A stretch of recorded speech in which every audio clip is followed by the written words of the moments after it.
Number 10 है। तो हम वीडियो नंबर 9 में हम डिस्कस कर रहे थे ट्रू सॉल्यूशन, वास्तविक विलयन, कोलाइडल विलयन और निलंबन के बीच का अंतर। तो थर्ड पॉइंट हमारा देखिए हम डिस्कस कर रहे हैं कि जो सोल्यूट पार्टिकल्स होते हैं, the solute particles are invisible, नहीं दिखाई पड़ते हैं। Solute particles are invisible to the naked eye and also by microscope। Clear. तो वास्तविक विलयन के जो सोल्यूट पार्टिकल होते हैं, विलय के कण होते हैं, वो ना तो हमें खुली आंखों से दिखाई देते और ना ही माइक्रोस्कोप, दोनों के द्वारा हम इनको नहीं देख सकते। जबकि कोलाइडल सॉल्यूशन के पार्टिकल्स जो होते हैं वो हमें जो है खुली आंखों से तो नहीं दिखाई देते, लेकिन माइक्रोस्कोप से दिखाई देते हैं। तो the solute particles are invisible का मतलब अदृश्य, हमें दिखाई ना पड़ना। The solute particles are invisible to the naked eye, क्योंकि पार्टिकल्स बड़े हैं लेकिन बहुत बड़े तो नहीं है। तो invisible to the naked eye but visible by microscope, but हमें माइक्रोस्कोप की सहायता से हम इनको देख सकते हैं। तो सोल्यूट पार्टिकल्स कोलाइडल विलयन, क्योंकि वास्तविक विलयन के कण बहुत छोटे हैं इसलिए हमें ना तो आंखों से दिखाई देंगे ना माइक्रोस्कोप से। कोलाइडल सॉल्यूशन के पार्टिकल्स वास्तविक विलयन से थोड़े से बड़े हैं, इसलिए इनको हम जो है आंखों से तो नहीं देख सकते लेकिन माइक्रोस्कोप की सहायता से देख सकते हैं। अब हम बात करते हैं सस्पेंशन। तो सस्पेंशन के पार्टिकल्स हमें जो है माइक्रोस्कोप से भी दिखाई देते हैं और हमें जो है नेकेड आई से भी दिखाई देते हैं। तो क्योंकि इनके पार्टिकल का आकार बड़ा है। The solute particles are visible by naked eye and microscope both. जब हमें खुली आंखों से ही दिखाई पड़ेंगे तो हमें माइक्रोस्कोप की आवश्यकता क्यों पड़ेगी। क्लियर। तो इसके पार्टिकल बड़े हैं इसलिए हमें खुली आंखों से भी दिखाई देते हैं, जबकि इसके पार्टिकल्स जो हैं छोटे हैं जो कि हमें माइक्रोस्कोप से भी नहीं दिखाई पड़ते हैं। क्लियर है। नेक्स्ट है हमारा अगला देखेंगे। नेक्स्ट क्या होता है दैट इज जो सोल्यूट पार्टिकल्स होते हैं और ट्रू सॉल्यूशन के वो सेटल नहीं होते हैं। तो सोल्यूट पार्टिकल्स कुछ भी हम कर लें तो लेकिन सोल्यूट पार्टिकल्स जो होते हैं वो सेटल नहीं होते। The solute particles are not, या the solute particles do not settle. कहने का मतलब है कि हम ट्रू सॉल्यूशन को कितने देर तक, कितने घंटों तक रखते हैं ट्रू सॉल्यूशन वास्तविक विलयन बनाकर, लेकिन उसमें जो विलय के कण होंगे वो चाहे जितनी भी देर तक रखें, विलय के कण जो हैं उस जिस बर्तन में रखा हुआ है उस बर्तन के तली पर एकत्रित नहीं होते। जैसे सोडियम क्लोराइड और हम पानी का घोल बना करके रख दें, नमक और पानी का, और चाहे कितने घंटे रखे रहें लेकिन नमक जो है वो हम ग्लास की तली में हमें दिखाई नहीं पड़ेगा। क्यों? क्योंकि नहीं सेटल होगा, एकत्रित नहीं होगा, क्योंकि पार्टिकल वास्तविक विलयन है, होमोजीनियस है और वो पार्टिकल सेटल नहीं होते हैं। नेक्स्ट हम देखेंगे जबकि जो कोलाइडल सॉल्यूशन है उसके solute particle, the solute particles जो सोल्यूट पार्टिकल्स हैं can be settle bye centrifugation. The solute particles can be settle bye centrifugation. एक मशीन होती है जिसमें हम क्या करेंगे, कोलाइडल विलयन को भर करके, 2 ट्यूब लेंगे, कोलाइडल विलयन को भर करके उस मशीन को खूब तेजी से रोटेट कराते हैं, तो जो भी कोलाइडल सॉल्यूशन में जो सोल्यूट पार्टिकल्स होते हैं वो नीचे एकत्रित हो जाते हैं। क्यों ऐसा क्यों हो रहा है? ये इसके वास्तविक विलयन के पार्टिकल्स नॉर्मली भी नहीं एकत्रित होंगे और सेंट्रीफ्यूगेशन से भी एकत्रित नहीं होंगे नीचे की तरफ, लेकिन कोलाइडल विलयन के पार्टिकल्स सेंट्रीफ्यूगेशन से एकत्रित हो जाते हैं क्योंकि इनके पार्टिकल का आकार बड़ा है। और अगर हम सस्पेंशन की तरफ आए तो इसके पार्टिकल्स और बड़े हैं, तो सोल्यूट पार्टिकल्स जो हैं अपने आप सेटल हो जाते हैं अंडर ग्रेविटी। गुरुत्वाकर्षण बल लगने से ही अपने आप को नीचे की तरफ खींच करके पार्टिकल्स एकत्रित हो जाते हैं। The solute particles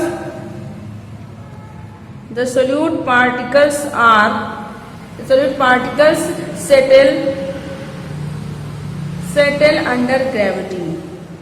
gravitational force, गुरुत्वाकर्षण बल लगने से ही सोल्यूट पार्टिकल्स जो है होते हैं वो सेटल हो जाते हैं अंडर ग्रेविटी। क्लियर?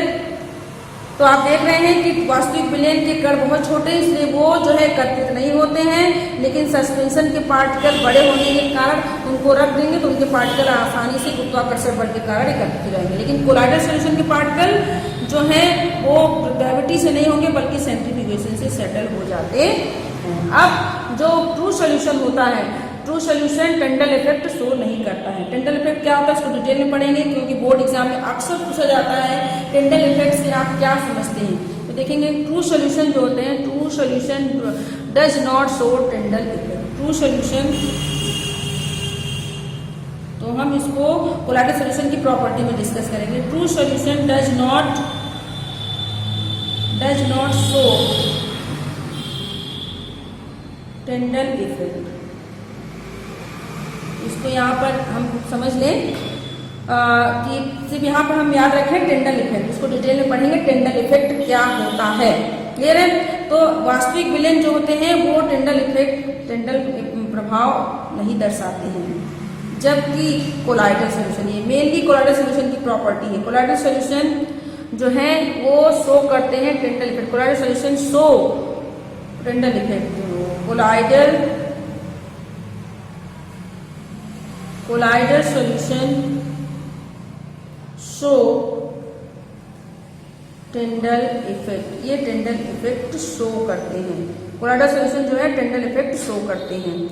आगे देखेंगे जो हमारा कोलाइडल सॉल्यूशन है, सस्पेंशन है, सस्पेंशन के पार्टिकल्स और बड़े हो गए तो सस्पेंशन में और मे नॉट शो कर भी सकता है और नहीं भी। मे और मे नॉट शो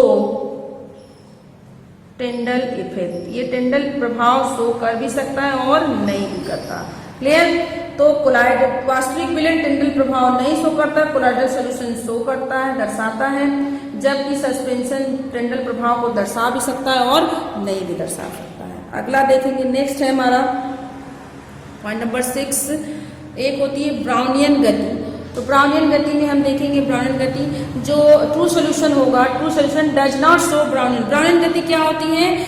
पार्टिकल्स का जिग जैग मोशन, पार्टिकल्स की टेढ़ी मेढ़ी गति को हम क्या बोलते हैं? Brownian movement.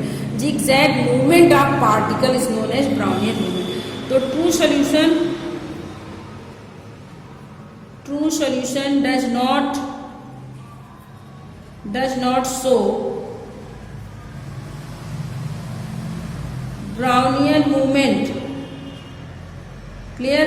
तो जो ट्रू सॉल्यूशन होते हैं वो ब्राउनियन मूवमेंट नहीं शो करते हैं, जबकि कोलाइडल सॉल्यूशन जो होते हैं, जबकि जो हमारा कोलाइडल सॉल्यूशन है वो ब्राउनियन मूवमेंट को शो करता है। तो सीधे सीधे लिख देंगे शो ब्राउनियन मूवमेंट, ये ब्राउनियन मूवमेंट को शो करता है। और यदि हम बात करते हैं सस्पेंशन निलंबन की, तो निलंबन में show Brownian movement.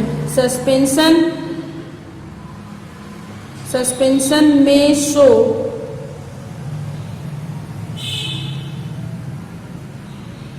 Brownian movement, में शो ब्राउनियन मूवमेंट। ये ब्राउनियन मूवमेंट शो भी करता है, शो कर भी सकता है, शो कर सकता है, कोई कंपल्सरी नहीं है। ठीक है? तो कोलाइडल सॉल्यूशन कंपल्सरी है, ब्राउनियन मूवमेंट दर्शाता है, जबकि ट्रू सॉल्यूशन नहीं शो करता, क्योंकि इसके पार्टिकल बहुत शो हैं, तो बहुत ही छोटे हैं तो हमें दिखाई नहीं पड़ेंगे, लेकिन इसके पार्टिकल्स थोड़े से बड़े हैं तो ब्राउनियन मूवमेंट इसमें दिखाई देगा। और जबकि इसके पार्टिकल्स जो है बहुत बड़े हैं तो ये शो कर भी सकता है और नहीं भी। तो what is Brownian movement? Zig zag motion of particle, ये इस तरीके से। तो zig zag movement of particle. तो पार्टिकल के कणों का टेढ़ी मेढ़ी दिशा में गति करना ही क्या कहलाता है? Brownian movement. Movement, that is Brownian movement. ये ब्राउनियन मूवमेंट को इस तरीके से आप दिखा सकते हैं। क्लियर? तो इसको आपने देखा, ये थी आपकी कोलाइडल सॉल्यूशन, वास्तविक विलयन और सस्पेंशन में डिफरेंस, कि इनमें क्या अंतर है। एक डिफरेंस और रह गया था कि जो सोल्यूट कोलाइडल सॉल्यूशन के जो पार्टिकल्स होते हैं उनको फिल्टर पेपर या अल्ट्रा फिल्टर पेपर दोनों के द्वारा हम सेपरेट नहीं कर सकते। तो एक और डिफरेंस देख लेंगे हम यहाँ पर। Solute particles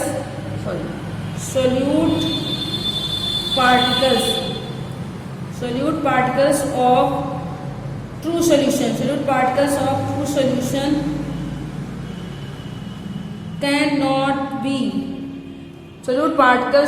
solution cannot be separated by filter paper, ordinary filter paper और अल्ट्रा फिल्टर पेपर। तो कोलाइडल ट्रू सॉल्यूशन के पार्टिकल्स को हम फिल्टर पेपर के द्वारा या सामान्य फिल्टर पेपर के द्वारा या फिर हम उससे भी एडवांस फिल्टर पेपर के द्वारा हम अलग नहीं कर सकते हैं। जबकि इनके solute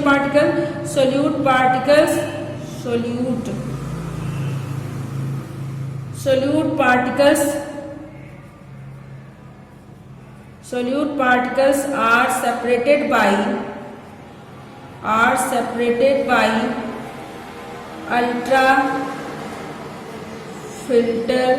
ultra filter paper।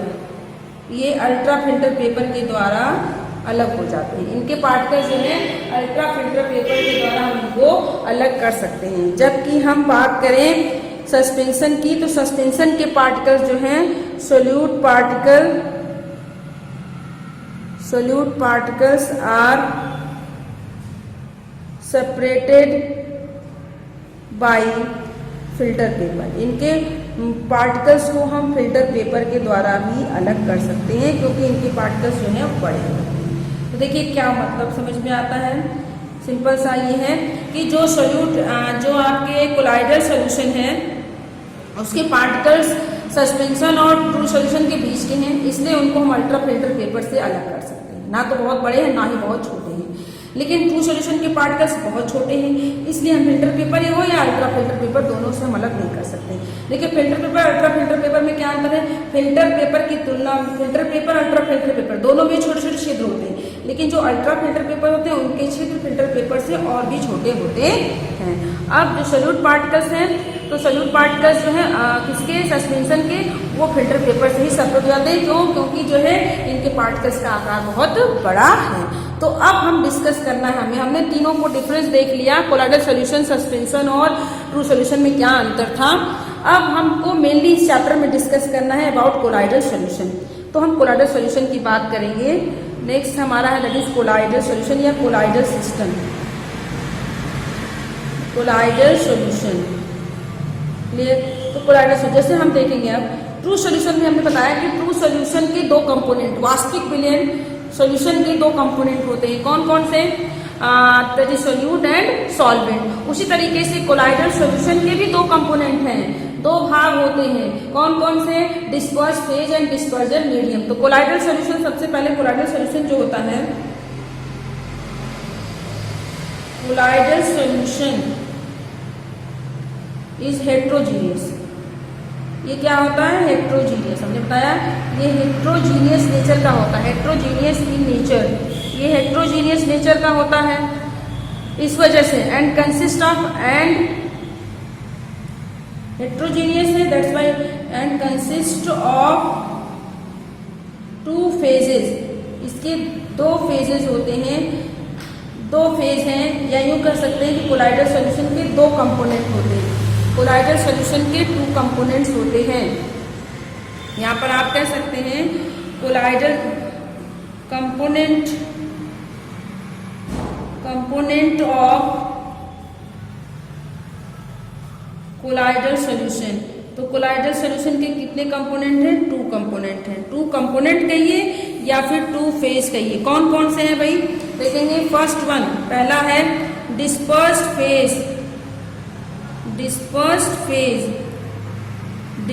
Phase या शॉर्ट में DP, disperse phase just like solute. Disperse phase किसकी तरह? ट्रू वास्तविक विलयन के सोल्यूट की तरह होता है डिस्पर्स्ड फेज। ठीक है, अब जो डिस्पर्स फेज होता है वो लिटिल अमाउंट में प्रेजेंट होता है। जो डिस्पर्स फेज होता है इसकी मात्रा बहुत ही कम होती है। कहने का मतलब ये है कि disperse phase present in colloidal solution in little amount, little quantity. Disperse phase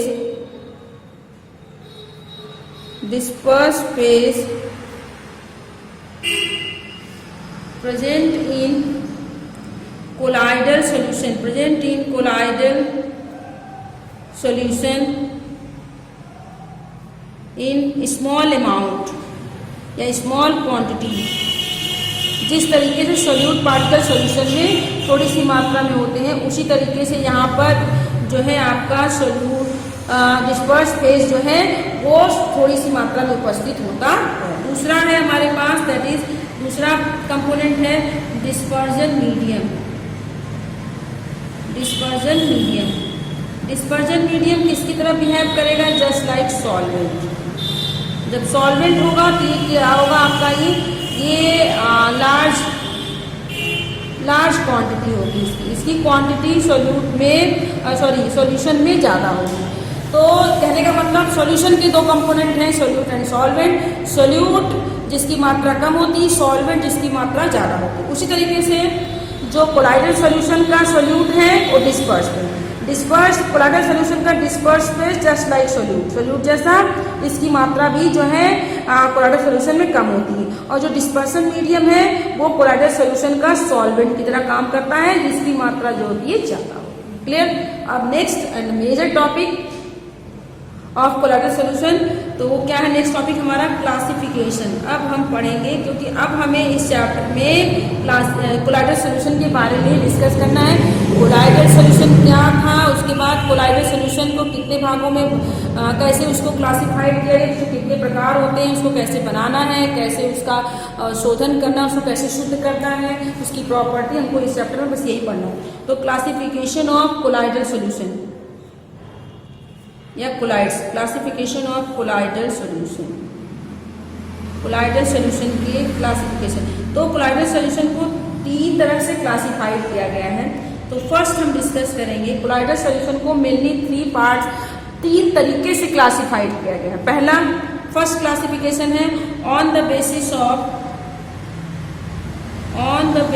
of physical state, on the basis of physical state of dispersed phase and dispersion medium। Disperse phase और डिस्पर्जन मीडियम के physical state, भौतिक अवस्था के आधार पर।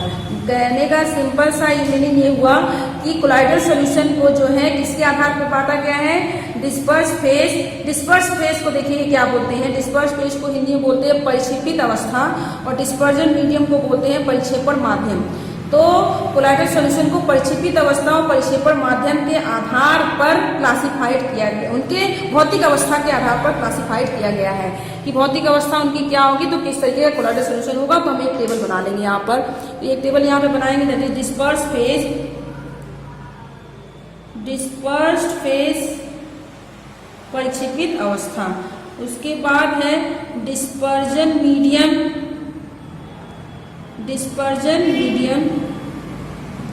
Next हमारा type of colloidal solution कैसा होगा, और next and the last that is example. तो हमें देखिए क्या करना है, क्लासिफिकेशन करना है कोलाइडल सॉल्यूशन का परिक्षेपित अवस्था और परिक्षेपण माध्यम के भौतिक अवस्था के आधार पर। देखिए कितने प्रकार के होते हैं। पहला देखिए मैं टेबल में क्या लिखा है? परिक्षेपित अवस्था, परिक्षेपण माध्यम। परिक्षेपित अवस्था का मतलब ये हम किसकी बात कर रहे हैं? सोल्यूट। और परिक्षेपण का माध्यम का मतलब क्या है? ये हमारा क्या है? सॉल्वेंट। और सोल्यूट और सॉल्वेंट, परिक्षेपित अवस्था, परिक्षेपण माध्यम, डिस्पर्स फेज, डिस्पर्जन मीडियम कैसे होंगे, तो सोल्यूशन क्या होगा, उस कोलाइडल सॉल्यूशन को हम क्या कहेंगे और क्या उस तरीके का कौन सा कोलाइडल सॉल्यूशन हो सकता है, उसका एग्जाम्पल। तो फर्स्ट हमारे पास मान लीजिए डिस्पर्स फेज है हमारा सॉलिड, डिस्पर्स फेज सॉलिड है। अब हम डिस्पर्स फेज और डिस्पर्जन मीडियम ही बोलेंगे, उसको आप याद रखिएगा कि इसको परिक्षेपित अवस्था बोलते हैं, इसको परिक्षेपण माध्यम। डिस्पर्स फेज हमारा सॉलिड है तो डिस्पर्जन मीडियम भी सॉलिड मान लीजिए हो गया, दोनों सॉलिड सॉलिड हो गए। तो जो कोलाइडल सॉल्यूशन होगा उस कोलाइडल सॉल्यूशन को बोलेंगे सॉलिड सोल। कहने का मतलब solute and solvent both are solid, दोनों सॉलिड हैं तो सॉल्यूशन क्या हो गया सॉलिड सोल। और इसका एग्जाम्पल क्या हो जाएगा एलॉय, एलॉय हो गया। या फिर आप रॉक सॉल्ट की बात कर सकते हैं NaCl, ठीक है।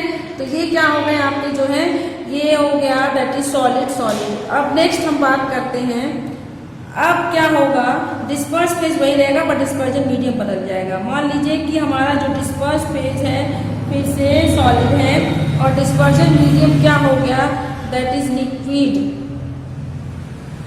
ये हो गया लिक्विड। तो सॉल्यूशन क्या हो जाएगा सोल, सॉल्यूशन क्या हो जाएगा सोल हो जाएगा। और इसका एग्जाम्पल हम देखेंगे, एग्जाम्पल क्या हो जाएगा पेंट। पेंट देखिए बिल्कुल लिक्विड में दिखाई देता है पर उसमें सॉलिड के कण हैं, लिक्विड में सॉलिड के कण हैं, पेंट हो गया। या फिर गोल्ड सोल,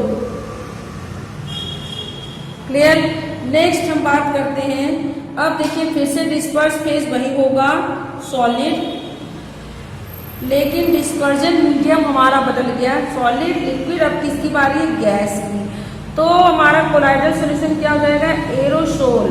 कोलाइडल सॉल्यूशन क्या होगा एरोसोल। यदि कोलाइडल सॉल्यूशन एरोसोल है तो इसका एग्जाम्पल क्या होगा स्मोक, स्मोक या फिर dust particle, dust particle in air, dust particle in air, clear. तो देखिए इसको फिर से समझेंगे हम। यदि कोलाइडल सॉल्यूशन हमारा क्या है colloidal solution disperse phase solid है, डिस्पर्जन मीडियम सॉलिड है तो कोलाइडल सॉल्यूशन सॉलिड सोल। तो यदि पूछ रहे एग्जाम में सॉलिड सोल किसे कहते हैं, ठोस सोल किसे कहते हैं। सॉलिड सोल क्या है वह कोलाइडल विलयन जिसमें डिस्पर्स फेज और डिस्पर्जन मीडियम दोनों सॉलिड में उपस्थित हो उसे सॉलिड सोल कहते हैं। Example alloy. Solid solid liquid हो सोल कहते हैं। सोल किसे कहते हैं वह कोलाइडल विलयन जिसमें कि जो disperse phase dispersion medium liquid हो डिस्पर्स फेज सॉलिड हो, एग्जाम्पल पेंट। वह कोलाइडल विलयन एरोसोल के लिए वह कोलाइडल विलयन जिसमें सॉल्वेंट जो है गैस हो, डिस्पर्जन मीडियम गैस हो लेकिन डिस्पर्स फेज सॉलिड हो जैसे स्मोक, तो उसे हम क्या बोलते हैं एरोसोल। तो क्लासिफिकेशन को हम नेक्स्ट वीडियो में आगे कंटिन्यू करेंगे।